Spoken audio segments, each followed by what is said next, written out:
What's up, folks? Casual Dad here with another drop into the 5-year anniversary of the Warhammer Combat Cards game. We're looking at the final 2 TM campaigns left in the series, and so I'm going to do a couple rounds of each, maybe one, at least one, and maybe 2 of each. But I want to keep this to be pretty quick because I want to do an actual full recap retrospective later in the week. I should be launching this tomorrow morning as of recording, so it should come out immediately before my Supreme Commander Gosar guide. Yeah, and then a little bit before the retrospective. Then I've got guides coming for the updated Warlords for this season. So I've got Gilliman, we've got the Avatar, we've got Gaz, and so I'll be talking about those 3 in particular moving forward. So we're going to go ahead and jump into Dark Vengeance. I've been really enjoying this one. This is the one curated by Play on Tabletop. Where are the names? It's Play on Tabletop and yeah, there we go. Play on Tabletop, and it's Tycho and Mubin, which I am familiar with these guys, but I haven't listened enough, and I should soon. But I've been really enjoying this campaign, and I have mostly been playing with the Lion. And I didn't really do a recording of this one. I was traveling a bit this weekend, just visiting family nearby, and didn't even finish the community-curated campaign, which I'm very sad about. But hopefully I'll get a chance to at least do a shout out for every person who did that. Hopefully I can get a list of actually what the decks were and who put them in. I'd love to see that and just to kind of shout out each one and kind of do some commentary. That'd be great. But the recording probably wouldn't have been as good on that one because I didn't pull any punches. I used Supreme Commanders. I used a bunch of legendaries. I used super heavies. So it was nothing exactly groundbreaking, and it was, as far as I went, was still actually quite challenging. I had a strike in I think round 3 against Supreme Commander Vol. But this one you're seeing a whole lot of theme, which I love. I've talked a lot about how kind of my core love. One of the things I love the most about Warhammer Combat Cards is how much it feels like playing the tabletop game. A little bit. It's a little bit like playing the game when you can't actually get out and play on tabletop. So I've really been enjoying these guys' campaign because it is very much thematic, where if you're playing against a Tzeentch Warlord, you'll fight Tzeentch Bodyguards, as you can see here. And 400 points of Tzeentch Bodyguards in a... Oh goodness, what's your name? Uh, Ahriman. In an Ahriman deck. Ooh, that's embarrassing. Um, it's very scary, but also just feels very thematic to be able to play against that. I really enjoy theme, maybe more than much of anything else. So apologize if I've kind of overdone that. But I especially enjoy this one too because Cut Off the Head is probably my favorite modifier out there. And it's the one I actually requested for my campaign, which ended up not having a modifier. I do have some kind of fun stats to throw out from my campaign and kind of who played it, what kind of players played it, like success rates, all of that, which hopefully will be interesting. And I'll cover that in the retrospective. And did they just get the... Ooh, goodness, they did. How many shields you got? 2. But I got to play these guys soon.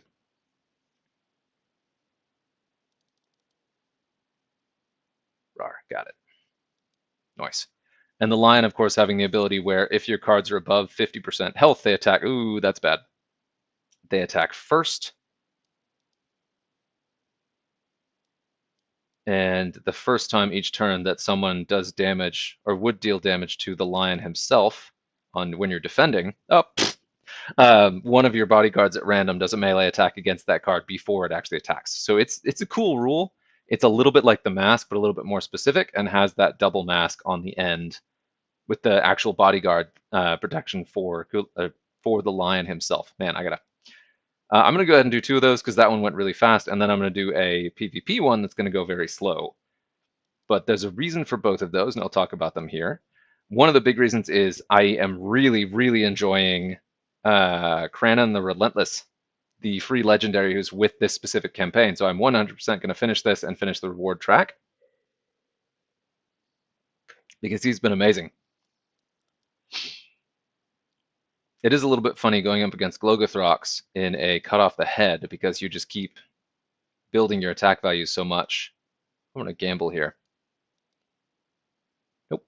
Well, it still worked out. So my gamble was I assumed the middle bar would move, but I thought that if it didn't, then whatever was on the leftmost bar would be the highest cost card, and so the Cut Off the Head would trigger on it.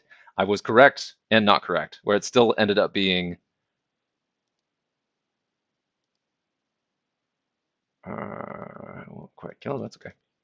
It still ended up being exactly what I wanted to get as still the highest value card, but not in the way I expected. So that was fun. And here he's just doing Psychic. Really? Okay. If possible, I want to not poison Astaroth on the right here, so I did not go... Nice. Nice. I didn't go melee because that would have guaranteed that Astaroth got poisoned, which I didn't want.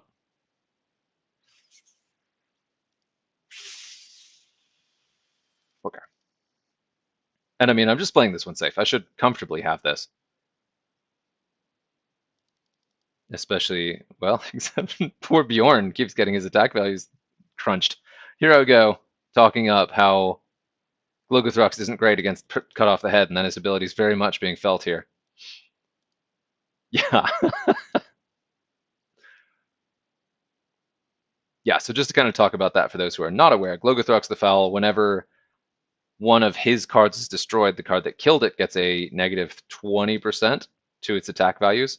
And then cut off the head is you get a bonus to your attack values based on the power of the card that you kill.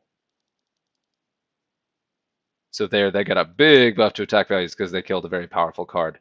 I again am going to assume he's about to move. Yeah, got it. Okay, that time called it right. When in doubt, assume the middle card is going to move. Nice. Have another Furious Charge? No.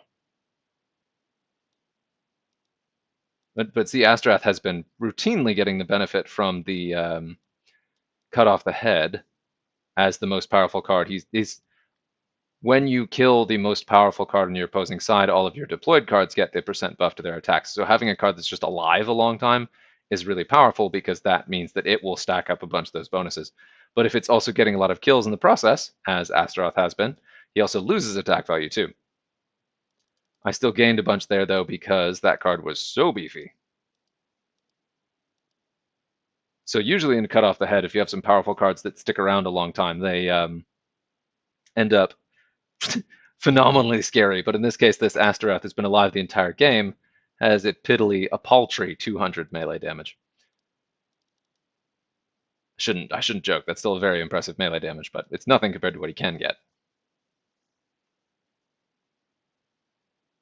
And Astaroth, or we'll give you the kill, Dante. There you go. Boop. Bum bum bum bum bum. Yeah. So again, I love it. The theme. It looks like these have more bodyguards than usual. That's a lot, and that's possibly more than the usual max number of cards, which is thematic. I like that, especially for Nurgle. And it's cool because when I was designing the decks for these campaigns, one of the things that was a challenge is there was like, you have to have this many bodyguards, you have to hit this points cap, and the combination of the two defined a lot of what you can do and made a lot of those matches really challenging because I had to use very expensive cards. You had to use very powerful cards in there to hit that points gap within that number of cards. So I probably could have pushed that a bit and gotten slightly bigger decks with slightly weaker cards in them. And in some cases, that would have made those decks a little bit easier to beat, but we'll see. And now I mentioned I really want to get the reward for this Dark Vengeance campaign, Cranon the Relentless, because he is awesome. And at first glance, it's a little bit hard to see how good he is, but he's got very good range. He's got very good melee. He's legendary, so he has rank 4 of both Inspiring Presence, which is really good at that points range, and Fear, which keeps him alive. With his good attack stats and Inspiring Presence and Fear and that big chunky pile of hit points at his cost, he's super efficient and a really, really good card. So get as many copies of this guy as you can. He is definitely going to be a prime candidate for my legendary cards. And I'm going to talk a little bit about why. Now, I'll probably talk about this more, but kind of a key thing that's been hitting me a lot is that I really enjoy playing synced PvP because it is probably the most difficult way to play the game, and the way where you're playing against a human who makes different decisions than the AI, and is usually a fairly dedicated player that knows what they're doing. And I really like the Chaos faction in general, but have found that Chaos just basically loses in synced PvP. They haven't had a competitive option at all. Not really a warlord, not really bodyguards, not really a combination of stuff. There are things you can gimmick, but usually things that were very counterable by human players. Not a great counter to mass fear, not a great counter to mass shields, not really an effective way to win the fight until now. And I threw this together, just trying to throw together some of the new cards. I knew I needed this guy to deal with that shield and fear spam. I wanted Cranon in there just to try him. Threw this guy in here just because he's got really good stats in both melee and ranged and has a lot of hit points. Really like that. Getting the most out of the mask's ability to attack first. Threw in this guy for sheer durability, a little Medicae and a little extra psychic, and then this guy just for shields. And this has been, I have not lost a game with this yet. And again, this is with Chaos, which traditionally is a subpar PvP faction. But we'll see. Downside to this, I think I'm only going to do one PvP game and then call it a video, just because the PvP games are at the slowest possible play speed. So they're quite slow, so I have a lot of time to talk. Against Canoness Viridian. Okay, all right. So Canoness, just for those who don't know, anytime one of her cards is destroyed, a random one of her other cards gets a free melee attack against the target across from them. So you get a bunch of extra attacks, and just a pro tip from me, the rightmost card is the one who is most likely to get the most bonus attacks, because is he infantry? He is infantry. So is he. Let's give you some. We'll try it. Because as you're killing cards from left to right, that gives the most opportunities for the rightmost card to get the attack. So if you're playing as Canoness, oh, that was not a good idea. So I was really concerned about putting Krenin over there, because I thought that this guy was probably the biggest threat to him head-to-head. Putting that taunt card over there to sort of fed him to me. But also Krenin is quite good against this guy, and he's trying to keep him alive, so. But yeah, so if you're playing against Canoness, put your most durable card to the right, or the one you want to die the least. If you're playing as Canoness, put your hardest hitting card to the right so that it gets the most bonus attacks. And again, that's a little bit of an edge case that only matters if you're... oh, I did get to hit him first. That's good. It only matters if your cards on the left are dying. And so if you have your really durable cards in your left and middle slot, it doesn't matter as much, but still. Pow, pow, pow. Man, that thing's beefy over there. This guy's going to be a problem. This guy will not.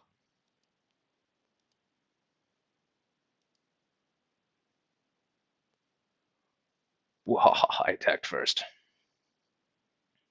But just talking about this, so Canoness is a very strong pick in Sync PvP because she gets the bonus attacks, because Servants of the Emperor has very powerful psychers.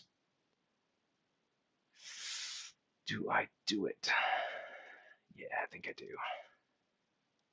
Because Servants of the Emperor has very powerful psychers, which are really good, especially the area effect, that Psionic Blast psychers, because those are particularly good at taking care of shields and Akaran extra lives, which are two of the things you have to deal with the most. Oh, nice. It's an interesting call. Oh, that was a good play. Good job, buddy. No surprise. This is the Unforgiven, one of the best players in the game, or one of the very scary, what you call it?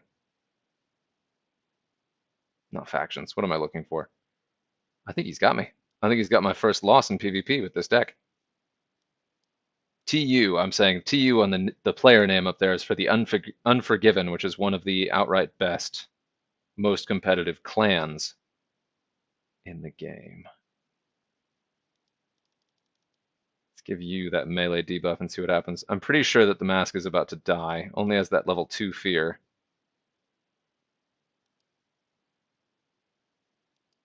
But just maybe I can pull this out. Oh, it's still got that hit back first. All right. Ew.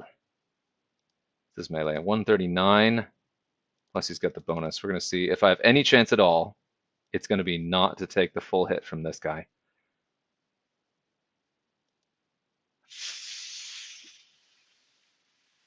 Okay, did it again. Huh. I think even with that rank 2 fear, Viridian's got me at this point. So just the Canoness herself, I still have to get through 4 shields without dying. Highly unlikely. But just to play it out, we'll see. And this guy may not be able to take him down in melee either. This is a really good combination of pieces.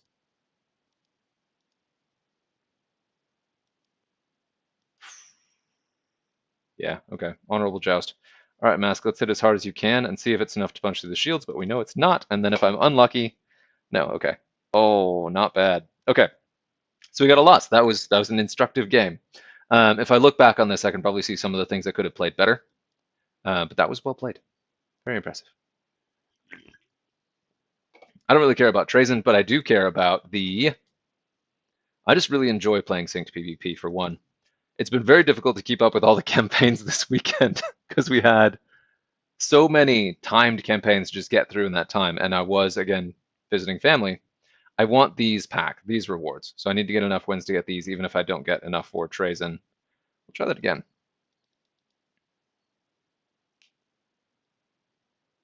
Anyway, I've been a little bit all over the place in this video. I'm going to do a more coherent actual breakdown of the entire 2-week long, 5-year anniversary event, because there was a lot to cover and a lot of individual things and stuff I want to talk about. But we'll get there. Ooh.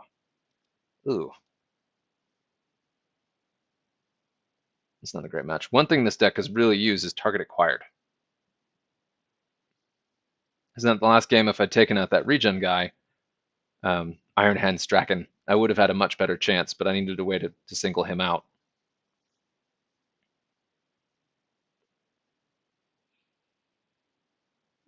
Well, so much for that. Go ahead and throw this guy in here and maybe get a little more use out of him this time. And the Whisperhead is a really powerful card. He doesn't necessarily make sense in this deck. I brought him as a tar pit, someone who can potentially throw out Psychic, but then also who just is very, very durable.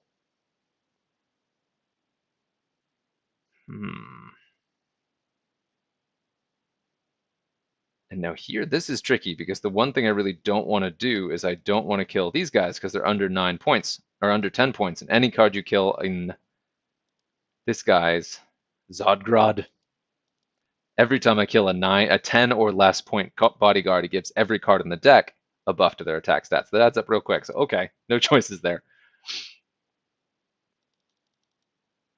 And I do still have my area effect poison. That should still be good against whatever else is in that deck. It's probably going to do ranged.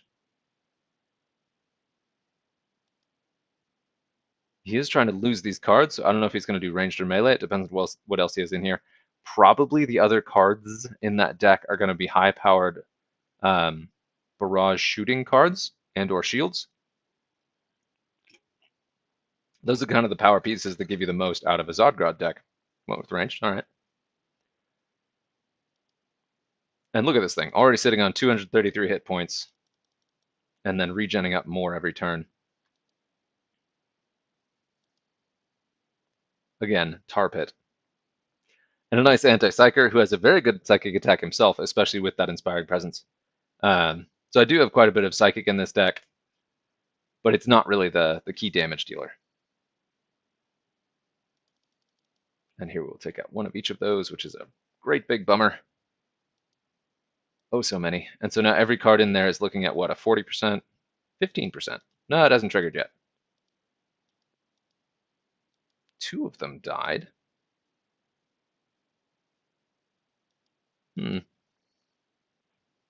So it should be 30%.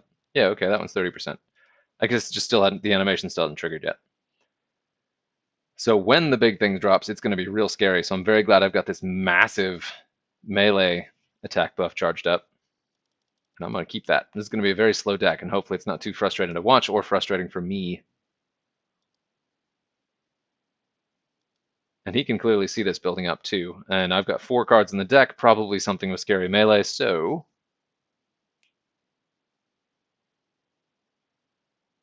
See what you got. See what you got. But yeah, while we're here, while we're waiting, I'm very excited to talk about a couple really cool things that dropped out of the 5-year anniversary. There was so much going on and so much chaos with the different individual campaigns, plus the release of wildcards, plus the turnover of a new ladder season, plus the curated campaigns getting a whole lot of noise, which I'm excited about because I curated one of them. But there was a lot of stuff that kind of fell by the wayside and may have been missed. There's a couple things that I want to amplify and make some noise about. One of the biggest being, right before the 5-year anniversary, the developer blog put out a really cool thing that was an interview with the developers of the game. And I want to make sure to give that a spotlight. I'll link to it. I'll talk about it a little bit. But that was one of my favorite pieces. And it happened at the busiest possible time for all of this, so I doubt barely anyone saw it, which is really unfortunate. Because it was pretty cool and talked a lot about what the hearts and minds behind this game, what they put into it, what they think about it, what they feel about it, how they feel going into a 5-year anniversary, and it's very cool. It's a good team of people. It's a small team of people, and so it doesn't take too long, but it's like 3 people who answer a bunch of questions, so it takes a minute. Oh, that's gonna be bad. Oh, 75. Yikes. Okay, but that could be a lot worse because these guys now. That means that he is melee. So the other, okay, there's your range card and shields. So this one has, yeah. Now there is a trick though. With Zodgrod, he gives you a buff to attack stats. It does not give you a buff to your hit points. So the more killable cards you put in there, the less their buffed attack stats matter because they just die. What are we going to do here? Put you there and see what happens. And I know what I'm going to play next. I'm going to play my Poison Psyker, but he doesn't know that.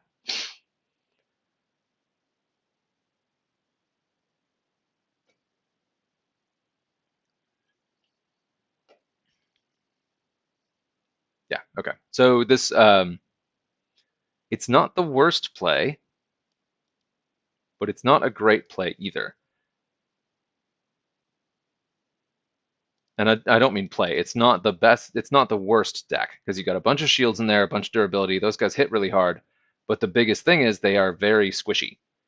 So we should see them drop fairly quickly here. And then once I start punching, I mean, with the poison, they're all going to die very quickly, regardless of shields, which he probably wasn't expecting. But even against some of the more scary meta decks in Sync PvP, these guys don't have enough hit points to hold out, even with those shields. So if you're talking about like Mephiston and Asterath in a Akaran deck, like this doesn't have an answer to those, and those are the things you really need to be able to take down. And this guy is still doing the hit first, right?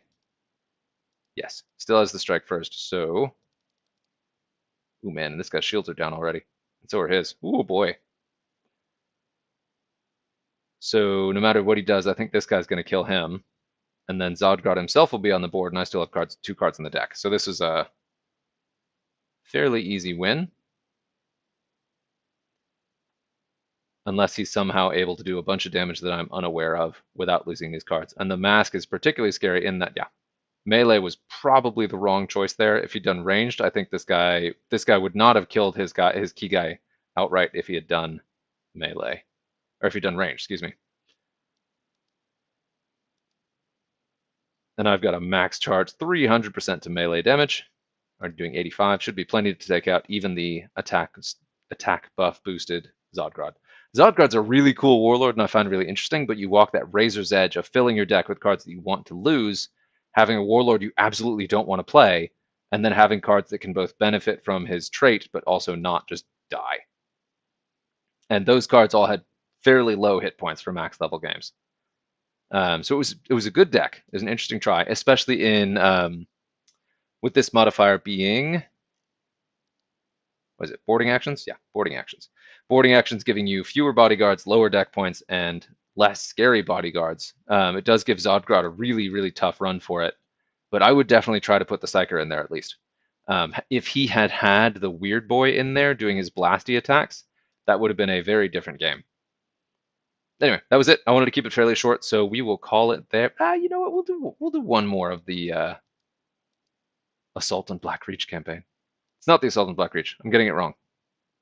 That was the community one, the Orc one. This is Dark Vengeance. Tycho and Mubin. Let's do another one. I got one more of these guys.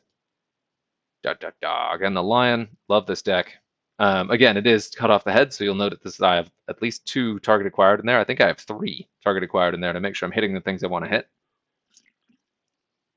which really helps with cut off the head and really helps deal with things like Titans and really big stuff in the deck. I'm going to try to narrate what I'm doing a little bit more in my turns, just to close it out. I can't help but talk. I can't help it. The Mask. Lion versus the Mask. Yikes. One of the best max level cards in the game. This guy's insane. Ooh, that's a bummer. Of course, yeah. Attack fast with Big Game Hunter. We don't like that.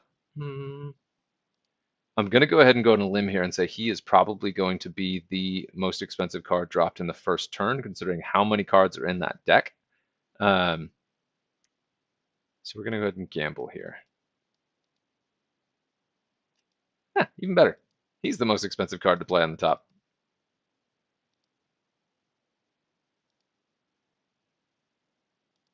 We're going to do it. He's the mask. He's going to hit me first. Oh, yeah. Target acquired. Save my butt. Sweet.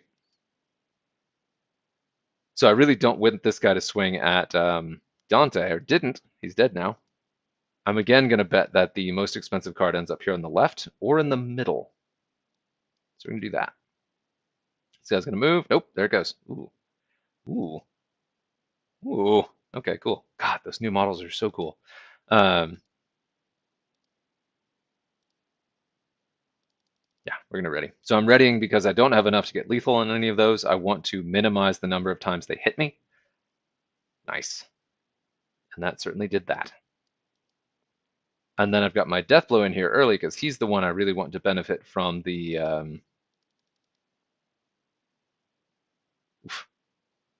those cut off the head boosts also boost his melee damage, which will give me a very powerful hit when he does end up, when his death blow does end up going off. Good God, 3 hit points. Oh!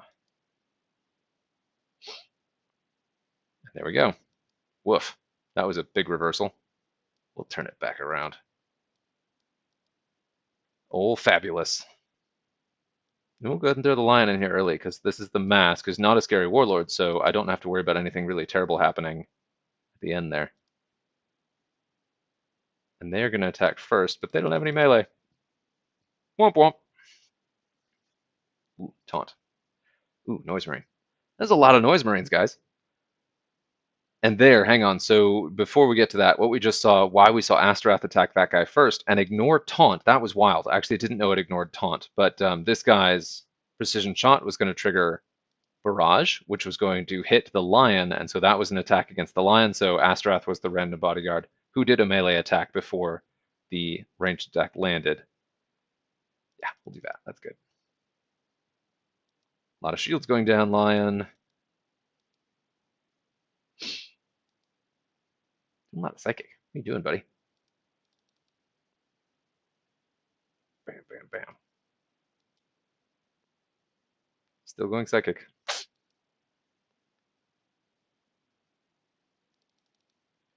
And there I had lethal. I was just mucking around. I didn't really need to do that because melee would absolutely have killed this guy.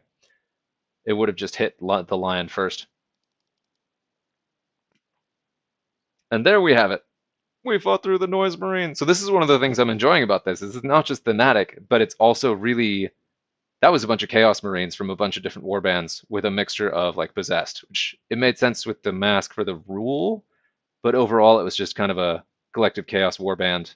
And it really felt like a Chaos army on the tabletop, which is fun. It really felt like a Fallen one, so Cypher made sense in there too. Yeah, it's cool. Anyway, hope everyone had a wonderful weekend. Talk soon.